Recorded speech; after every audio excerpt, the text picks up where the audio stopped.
नमस्कार, आप देख रहे हैं खबर दोपहर और मैं हूं आपके साथ विभा उपाध्याय। बड़ी खबर ये, राष्ट्रपति चुनाव के लिए अधिसूचना जारी हो चुकी और इसके बाद जेडीयू के अंदर खाने से पार्टी सुप्रीमो और मुख्यमंत्री नीतीश कुमार को राष्ट्रपति पद के लिए उपयुक्त बताने की आवाजें आने लगी थी।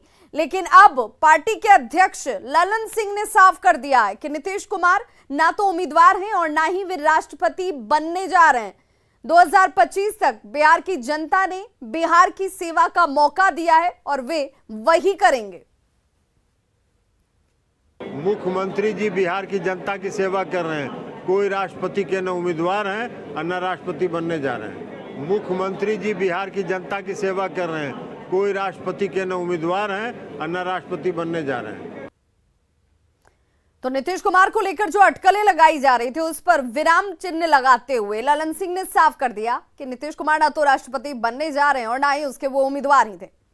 पटना सिटी से बड़ी खबर, जहां बेखौफ अपराधियों का तांडव देखने को मिला। ट्रक ड्राइवर को गोली मार दी गई है, ड्राइवर के बेटे को भी गोली मारी गई। वहीं ट्रक ड्राइवर की एनएमसीएच में मौत हो गई है, जबकि बेटा गंभीर रूप से घायल है। पीएमसीएच में इस वक्त बेटे का इलाज चल रहा है। लूटपाट के लिए हत्या की आशंका जाहिर की जा रही है। बताया जा रहा है कि ट्रक मालिक मोहम्मद रफीक अहमद, जो खुद ट्रक चलाता था, वो अपने बेटे नदीम अहमद के साथ ट्रांसपोर्ट का माल लेने बाईपास थाना क्षेत्र आया हुआ था। इसी दौरान उसने ट्रक एनएच के किनारे खड़ा किया। उस व्यक्ति पिता पुत्र दोनों ट्रक में ही सवार थे और इसी दौरान हत्या को अंजाम दिया जाता है। आशंका जाहिर की जा रही है कि अपराधियों ने लूटपाट की कोशिश की होगी, जिसका विरोध करने पर पिता और पुत्र दोनों को ही गोली मार दी गई। फिलहाल पुलिस अब अज्ञात अपराधियों की पहचान और गिरफ्तारी को लेकर सघन छापेमारी अभियान चला रही है। डेथ जो हुआ, इनका नाम रफीक अहमद है। इनका घर पड़ता है शीशगढ़, जिला बरेली, यूपी के। दूसरा जो घायल उनका नाम है नदीम अहमद। ये रफीक अहमद जो मृतक है उनके बेटा है और ये घायल अवस्था में उनको पीएमसीएच रेफर किया गया। राजधानी रांची के डेली मार्केट में आज सन्नाटा पसरा हुआ है। बात चाहे फल मार्केट की हो या फिर सब्जी मार्केट की, डेली मार्केट की एक भी दुकान सुबह से खुली नहीं है। हाल के अगर वर्षों को देखा जाए तो ये पहला मौका है जब किसी घटना या फिर बंद बुलाए जाने के बाद डेली मार्केट में दुकानें पूरी तरह से बंद हैं। जो लोग दूसरे जिले से इस डेली मार्केट में रोजगार के लिए आए हैं, वो यहाँ भूखे प्यासे फंसे हैं। डेली मार्केट की क्या है हकीकत, बता रहे हैं न्यूज़ 18 संवाददाता अविनाश कुमार। राजधानी रांची में घटित घटना के दूसरे दिन की एक तस्वीर हम आपको दिखा रहे हैं। ये डेली मार्केट है रांची का और आपको पता है कि डेली मार्केट की गहमा गहमी क्या रहती है। लेकिन आज सुबह की ये तस्वीर है और सुबह नहीं, अब जैसे जैसे दिन चढ़ने लगा है उसके बाद की भी यही तस्वीर है। कुछ संगठनों के द्वारा, कुछ सामाजिक संगठनों के द्वारा, कुछ हिंदू समाज के संगठनों के द्वारा भी आज बंद कॉल किया गया है। और उसके बाद से राजधानी रांची के अलग अलग हिस्सों की बात करें और ख़ासकर अगर हम मेन रोड इलाके की बात करें तो कहीं भी आपको कोई दुकान खुली हुई नज़र नहीं आएगी। ये जो तस्वीर अभी आप देख रहे हैं, ये तस्वीर इस बात को बताने के लिए भी काफ़ी है कि कल जिस तरह से अचानक जो दोपहर बाद रांची के मेन रोड इलाके में उपद्रवियों के द्वारा जो किया गया, उसके बाद इस बाज़ार में भी अव्यवस्था का आलम रहा। ये कहा जाता है कि बहुत सारे लोग जो अचानक इस गली में घुसे, उन्होंने लूटपाट भी की है और ये जो सामान जो जहाँ तहाँ तितर बितर पड़े हुए हैं, ये इस बात के प्रमाण भी हैं कि इस तरह की घटना हो सकती है। हालांकि बहुत ज़्यादा नहीं, लेकिन जो शुरुआती जब आप एंटर करते हैं वहाँ के इलाके से अगर हम देखें तो इस तरह के इस फल मंडी में जो डेली मार्केट का इलाका है ये तस्वीर है। लेकिन जब अंदर की ओर आप देखेंगे, बहुत सारे जो सामान हैं जो सड़कों पर इसी तरह इस गली में बिखरे हुए हैं, वो ये बताते हैं कि कल क्या हुआ होगा। कई चप्पल, कई लोगों के चप्पल यहाँ गिरे हुए हैं, लेकिन मार्केट का कोई भी दुकान इस वक्त खुला नहीं है। कई बार कई मामलों को लेकर जब झारखंड बंद की बात करें, रांची बंद की बात करें, तब भी ये कहा जाता है कि जो ये डेली मार्केट का इलाका है, ये बहुत कम ही बार ऐसा देखने को मिला हो जब 100% इस बाज़ार की दुकानें बंद रही हों। ये जो डेली मार्केट का इलाका है, ये सब्जी मार्केट है। हमने पहले आपको फल बाज़ार की तस्वीर दिखाई, उसके बाद ये सब्जी मार्केट है और अभी भी आप देख सकते हैं कि किस तरह से कई दुकानों में इसी तरह से, चाहे वो टमाटर की बात करें, आलू प्याज की बात करें, हर चीज़ जो लोग खरीदने के लिए यहाँ पहुँचते थे वो इधर उधर इसी तरह गिरे हुए हैं, पड़े हुए हैं। लेकिन बाज़ार पूरी तरह से बंद है। पर आकर के फंस गए हैं। अच्छा, हाँ, बालूमाथ से हैं? मालूम लातेहार। लाते यार। तो ये टमाटर आप लेकर आए हैं क्या? नहीं, ये थोड़ा सा इधर ही काम धंधा करते थे तो वही थोड़ा सा इसको शिफ्ट कर दे रहे हैं कहीं पर जो मतलब किसी तरह से खराब ना हो। कच्चा बिजनेस है ना ये। खाना वाना खाए कि इसी तरह यहीं रात गुजारे? खाना कहीं मिल नहीं रहा है तो सब होटल वोटल बंद है तो फिर कहाँ से खाना मिलेगा, कहाँ बाहरी का कहीं गुजारा नहीं है। एक लाइन में तो बाहरी का कहीं गुजारा नहीं है। तमाम रांची वासी जो इस वक्त अमन चैन चाहते हैं, अगर वो अमन चैन चाहते हैं तो उन्हें घर पर रहना होगा। अनावश्यक रूप से बाहर निकलने की ज़रूरत नहीं है, क्योंकि आपको रांची में आपसी प्रेम भाव, भाईचारा और सौहार्द बनाए रखना है तो आपको इतना तो करना ही होगा। कैमरा पर्सन संजीव के साथ अविनाश कुमार, न्यूज़ 18 रांची। रांची के मेन रोड के एक परिवार का कहना है कि कल करीब 3 बजे भीड़ ने उनके घर पर अचानक से हमला कर दिया। घर पर पत्थरबाजी की गई। भीड़ के हमले में एक शख्स गंभीर रूप से घायल हुआ है। घर के अंदर पत्थरों का अंबार लगा हुआ है। उपद्रवियों ने बाइक को तोड़ दिया, घर की दीवार को नुकसान पहुंचा दिया। कल हुए हमले के बाद ये परिवार अब डरा सहमा हुआ है। बीजेपी नेता और पूर्व मुख्यमंत्री बाबूलाल मरांडी ने इस परिवार को सुरक्षा देने की मांग की है।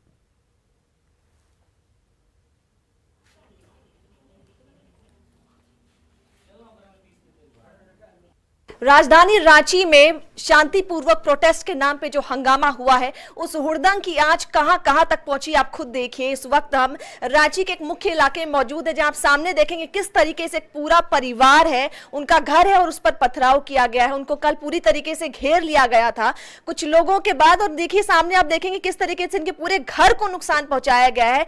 किसी हालत में घर वालों ने सूझबूझ बचाकर अपनी जान बचा ली है। इस घर में कई महिलाएं, बच्चे यहाँ पे मौजूद है। सामने एक कमरा है जहां पे आप देखेंगे कि कुछ बच्चों का एक कमरा है ठीक एंट्रेंस के पास, जहां लगातार पथराव किया जा रहा था, और इसके बगल में महिलाओं का कमरा है जहां लगातार कुछ ऐसी चीजें नोकीली धारदार फेंकी जा रही थी जिससे लोगों को बहुत परेशानी हुआ है। अभी भी लोग यहाँ पे डर में है, खौफ में है, और लोग किसी हालत में यहाँ पे तैनात खड़े हैं कि प्रशासन से मदद मिले ना मिले, खुद कम से कम तैनात रहना। आइए इनसे ही बात करते हैं। मैम, कल सामने आप देख रही थी दृश्य, क्या क्या हो रहा था? आपका घर है ये, क्या हुआ था कल, बताइए। कल यहाँ का दृश्य बहुत ही डरावना था। लोग दरवाजा को पीट रहे थे। हम लोग सभी महिलाएं, बच्चे दरवाजा को पकड़े हुए थे, बहुत जोर से संभाले हुए थे, और लोग आपस भैरव सिंह कह के गाली दे, गंदा गंदा शब्द भी बात बता रहा था वो लोग। और हम लोग इतना बच्चा सभी फैमिली डरे हुए थे, और देख सकती है आप कितना यहाँ पथराव हुआ है। आप जान रहे हैं किस विषय को लेकर आंदोलन चल रहा है। केवल रांची नहीं पितु 14 राज्यों में इस प्रकार की घटना घटी है। एक योजनाबद्ध तरीके से घटना को अंजाम दिया गया है, क्योंकि सारे राज्यों में एक समय पर दोपहर की नमाज के बाद। आज कैसे पहुंची? अब वो तो वही जाने किस प्रकार का योजना बनाए थे, ये तो मुझे नहीं पता। उन लोगों ने योजना बना के रखा होगा, तभी तो आकर के मेरे घर में हमला कर दिए। कितने लोग थे?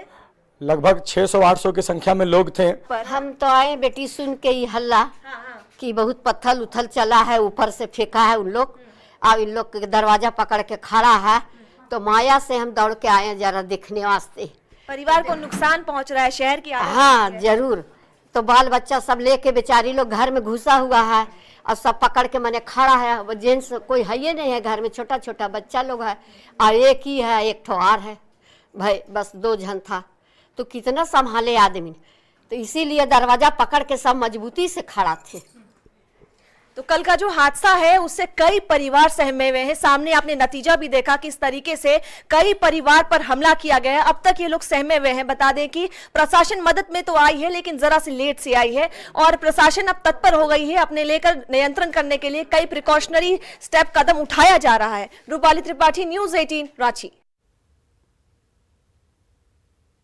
वहीं बाबूलाल मरांडी ने इसे लेकर ट्वीट किया, डीजीपी झारखंड पुलिस इस मामले का संज्ञान ले, सुरक्षा सुनिश्चित करें। आरजेडी के राज्यसभा सांसद मनोज झा ने बिहार झारखंड में हुए हंगामे पर कहा कि लोकतंत्र में हिंसा की कोई जगह नहीं है। हिंसा कर रहे लोगों पर सख्त कार्रवाई होनी चाहिए। उसके लिए भी लोकतंत्र में जगह नहीं है। प्रतिरोध करिए, प्रतिरोध लोकतांत्रिक होना चाहिए। ये गांधी का मुल्क है। मैं समझता हूं कि गोडसेवादी तरीकों से कोई प्रतिरोध नहीं होने चाहिए। ये फर्क 47 में इस देश ने तय कर लिया था कि हम ये हैं। आज उस फर्क को मिटाने की कोशिश हो रही है, ये स्वीकार्य नहीं होगा। पटना का एनआईटी घाट अब और लोगों को अपनी तरफ आकर्षित करेगा। जी हां, कारण है गंगा के किनारे दीवारों पर बन रहे 3D पेंटिंग। एनआईटी घाट घूमने आने वाले लोग अब इस 3D पेंटिंग में बने संदेश को देखेंगे। मौके से ज्यादा जानकारी दे रही हैं हमारी सहयोगी विनीता मिश्रा। गंगा की गोद में शांति मिलती है, यही वजह है कि सुबह और शाम बच्चे गंगा किनारे पढ़ाई करने आ रहे हैं। लेकिन अगर आप गंगा किनारे शांति के लिए आते हैं तो अब आपको शांति के साथ साथ मनमोहक नज़ारे भी देखने को मिलेंगे। और इसके लिए यहाँ एनआईटी घाट पर खूबसूरत 3D पेंटिंग्स कराई जा रही है। और ये 3D पेंटिंग्स एनआईटी घाट की खूबसूरती में और चार चांद लगा रही हैं। और इस पेंटिंग के माध्यम से कई संदेश भी दिए जा रहे हैं। यहाँ एक बच्चे को पढ़ते हुए दिखाया गया है, साथ ही साथ मनमोहक नज़ारे जो दृश्य हैं 3D पेंटिंग के माध्यम से यहाँ दीवारों पे जो पेंटर हैं, जो कलाकार हैं, वो दिखा रहे हैं। साथ ही साथ सरकार की जो महत्वपूर्ण योजनाएं हैं, जल जीवन हरियाली, उसके मद्देनज़र भी यहाँ पेंटिंग के माध्यम से लोगों को वो संदेश देने की कोशिश की जा रही है। और अभी जो आप तस्वीर देख रहे हैं ये 3D पेंटिंग्स है। जल कितना ज़रूरी है इसके मद्देनज़र यहाँ पे एक छोटी सी बच्ची को दर्शाया गया है जो नल से गिरते हुए पानी से अपनी प्यास को बुझा रही है। और ये तमाम पेंटिंग्स कहीं ना कहीं जो यहाँ लोग आएंगे एनआईटी घाट पर उसे मैसेज देने के लिए बहुत काफ़ी नज़र आ रहा है। बिल्ली दिखाई गई है और वाकई जो एनआईटी घाट अपनी खूबसूरती के लिए जाना जाता है। लोग यहाँ शांति के लिए आते हैं, शाम और सुबह में वो माँ गंगा की गोद में शांति लेते हैं, लेकिन अब वो खूबसूरत नज़ारे भी ले सकते हैं। और अभी जो तस्वीर आप देख रहे हैं 3D पेंटिंग्स है, ये तस्वीर अपने आप में बहुत कुछ बयां कर रही है। गरीबी क्या होती है, भूख क्या होती है, और जब कोई गरीब परिवार होता है, घर में छोटे बच्चे होते हैं, माँ कितना कष्ट करके उसे खाना परोसती है, खाना खिलाती है। ये बिल्कुल तस्वीरों के माध्यम से दिखाया जा रहा है। पक्षी बनाए गए हैं और आगे हालांकि अभी काम जारी है। पेंटिंग्स का जो ये सिलसिला है वो लगातार जारी है। जो अभी तस्वीर दिखाई दे रही है, छोटी सी बच्ची पढ़ाई कर रही है। पेंटिंग्स कंप्लीट नहीं हुई, अभी ये पेंटिंग्स चल रही है, लेकिन पढ़ाई कितनी ज़रूरी है इस पेंटिंग के माध्यम से ये भी दिखाया गया है। वाकई एनआईटी घाट खूबसूरत तो है ही, उसे और खूबसूरत बनाया जा रहा है ये तमाम पेंटिंग्स से। 3D पेंटिंग्स है जो यहाँ आने वाले जो लोग हैं उन्हें अपनी तरफ और आकर्षित करेगा और एनआईटी घाट की खूबसूरती में और चार चांद लगा रहा है। विनीता मिश्रा, न्यूज़ 18 पटना। मधेपुरा सदर अनुमंडल के मुरलीगंज नगर पंचायत की ओर से निर्मित नाले की गुणवत्ता उस वक्त सवालों के घेरे में आ गई जब एक ट्रैक्टर नाले का ढक्कन तोड़ते हुए उसमें गिर गया। नगर पंचायत की ओर से 2 माह पहले ही 77 मीटर लंबे नाले का निर्माण 11,15,000 रुपए की लागत से किया गया, लेकिन जैसे ही उस पर चीनी लदा ट्रैक्टर चढ़ता है, नाले का स्लैब टूट गया और ये ट्रैक्टर नीचे इसमें फंस गया। काफी मशक्कत के बाद लोगों ने ट्रैक्टर को नाले से बाहर निकाला है। स्थानीय लोगों ने इस घटना के बाद नाला निर्माण की गुणवत्ता पर सवाल उठाए और अधिकारियों से जांच की मांग की।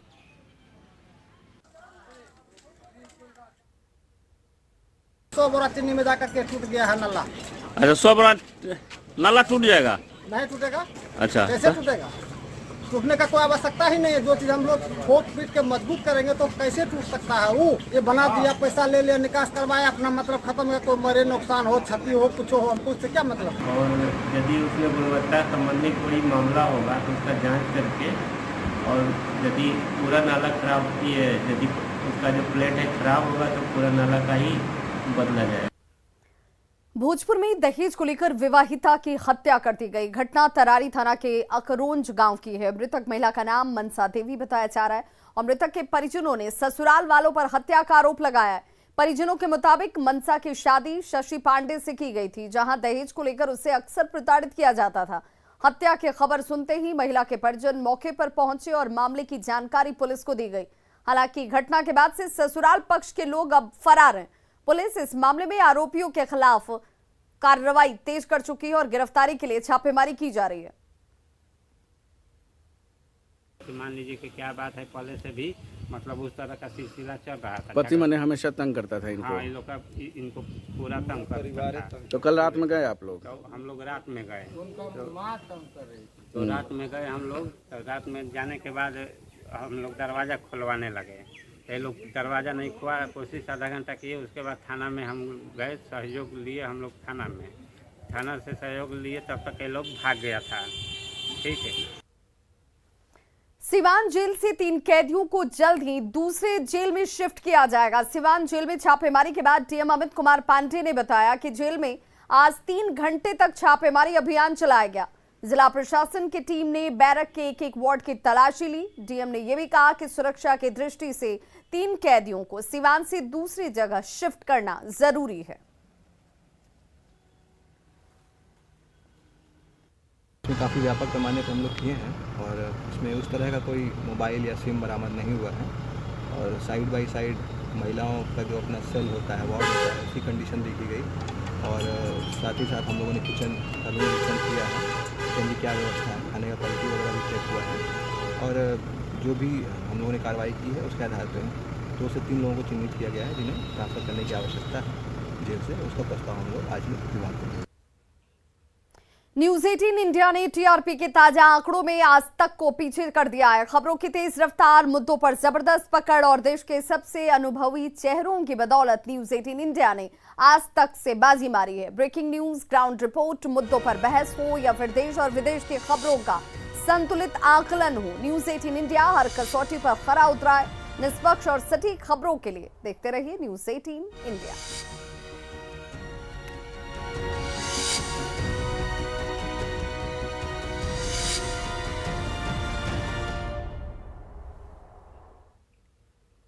तो खबरों का सिलसिला लगातार जारी है। आप देखते रहिए न्यूज 18 बिहार झारखंड, क्योंकि यहां खबरों का सिलसिला कभी नहीं थमता।